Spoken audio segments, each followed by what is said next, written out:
The pan India star Prabhas నటిస్తున్న latest horror movie Raja Saab.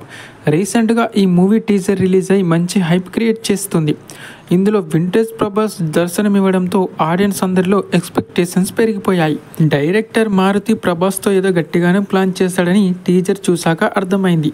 అయితే ఇప్పుడు అందరిలో ఒకే డౌట్ భయ్యా, అదేంటంటే పుష్ప 2 డే 1 రికార్డ్ని ఏ మూవీ బ్రేక్ చేస్తుందా అని అందరిలో ప్రశ్న మొదలైంది.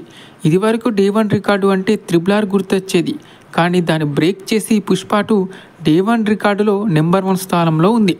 అయితే ప్రభాస్ చేస్తున్న రాజాసాబ్ మూవీ పుష్ప 2 డే 1 రికార్డ్ని బ్రేక్ చేస్తుందని ప్రభాస్ ఫ్యాన్స్ అందరూ చాలా నమ్మకంతో ఉన్నారు. బట్ నా ఒపీనియన్ చెప్పాలంటే అది కొంచెం కష్టమే అని చెప్పాలి. ఎందుకంటే పుష్ప 2కి పుష్ప వల్ల యునానిమస్ క్రేజ్ వచ్చింది కాబట్టి ఆ నెంబర్ పెట్టగలిగింది. కానీ రాజాసాబ్ స్ట్రేట్ మూవీ కాబట్టి పుష్ప 2ని బ్రేక్ చేసేంత కలెక్షన్స్ క్రియేట్ చేస్తుందా అనేది డౌట్గా ఉంది. కాకపోతే డే 1 150 నుండి 200 కోట్ల వరకు కలెక్ట్ చేస్తుందని మాత్రం చెప్పగలను.